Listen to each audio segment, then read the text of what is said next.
Hej och välkomna till ytterligare ett avsnitt av Eat Good or Die Trying. Idag ska vi laga någonting som jag har väntat på att laga jättelänge, men jag har bara inte pallat göra det. Det är nämligen en bask cheesecake, alltså en cheesecake från Basken. Och vad är Basken? Det är inte ett vad, utan var. Var är i norra Spanien. Det ligger en liten region som heter Basken, precis vid havet. Fantastiskt ställe, fantastiska stränder och fantastiska människor. Och då har de gjort en cheesecake, en bottenlös cheesecake egentligen. Där du blandar ihop den här vanliga cheesecake-smeten och skillnaden på den här och en vanlig cheesecake är att du bakar den på nästan 240 grader så du får en sån här bränd karamelliserad yta av sockret och det söta från alla mejerier. Och idag ska jag visa hur man gör en bask cheesecake. Följ med! Som alla cheesecakes så behöver man ju en springform och vi kommer att klä den med vanligt bakpapper. Och här är det viktigt att inte bara klä botten utan även runt om för att annars kommer den fastna.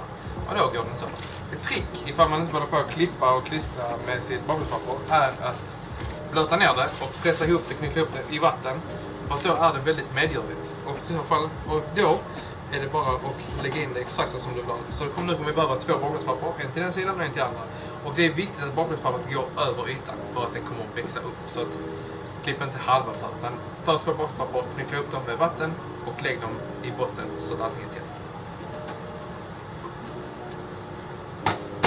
När den plåter redo är det dags att börja vispa. Och det kommer börja vispa är färskosten och ägg. Och det kommer vi slå ihop först innan vi har i övriga ingredienser. Så börja vispa och tillsätt 1 ägg i taget.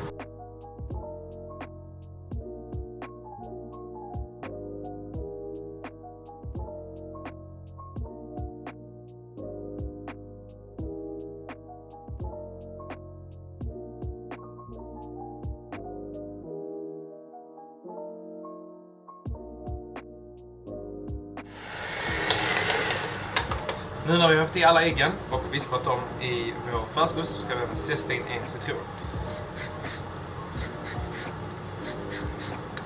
Citronen här kommer att öka fräschören i själva kakan från den naturliga syran som finns i färskosten redan. Och kommer verkligen att höja alla smakerna i hela kakan. Se till att blanda runt zesten ordentligt så att det inte bara ligger som en klump i din smet.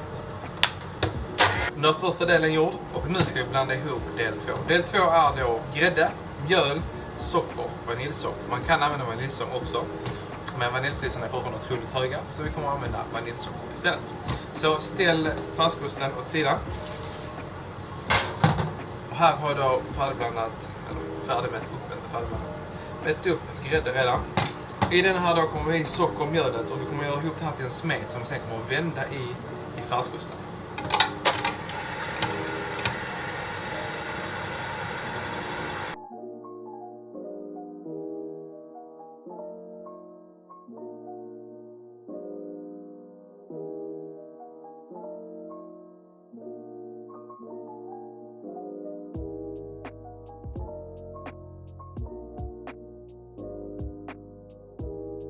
Som ni kanske har märkt så använder inte jag vispen i min elvisp. Det är för att jag vill inte blanda i massa luftbubblor i smeten. Utan jag vill hålla den fast och tight. Och därför så använder jag inte visp. Och så vill man då göra det här för hand eller man inte har elvisp hemma.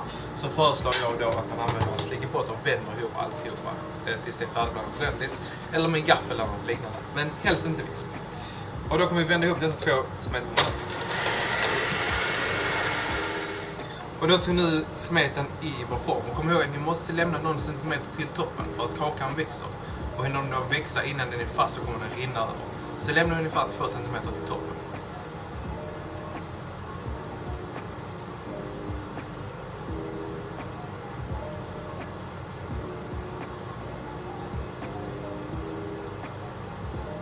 Sådär, och nu ska den här kakan in i ugnen på ungefär 235 grader i 40 minuter.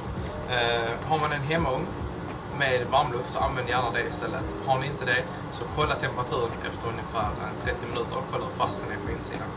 Okej? Och vad serverar man till en sån här rackare? Jo, jag kommer servera en salt kolasås och färska bär.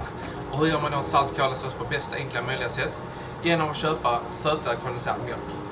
Du tar hela den här burken, lägger den i en gryta med så mycket vatten som möjligt och låter den koka i ungefär 2,5 timme. Sen kyler du ner burken tills den är kall och sen öppnar du den och sen har du där inne en kolasås. Den häller du sedan ut i en behållare, i med salt tills du tycker att det är salt nog. Blanda runt med en visp, upp i spritspåse, alternativt bara ringla med en sked över din kaka. Sen är det färdigt. Så mina damer och herrar, då är allting färdigt. Vår burnt cheesecake är färdig.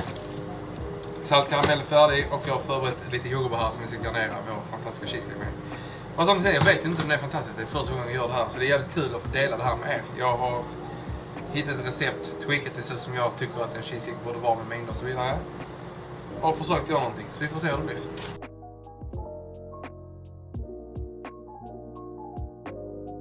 Bra tecken i alla fall att det är inte massa kladd på kniven.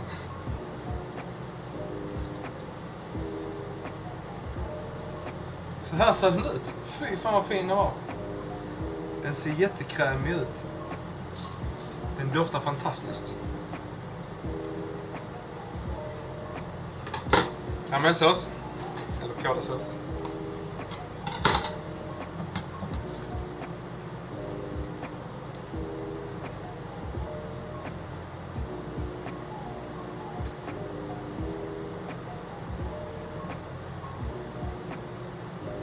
Och fina svenska sommarjordgubbar. Okej. Bask cheesecake. Taste test. Jag gillar ju grejer som är lite så här, har lite mer färg. Den här brända beskheten. Jag tycker det är en jävligt bra content. Speciellt i söta grejer. Så när jag själv gör karameller och så här, så brukar jag alltid bränna sockret lite mer om man egentligen ska. För att få in lite mer smak. Men vi testar.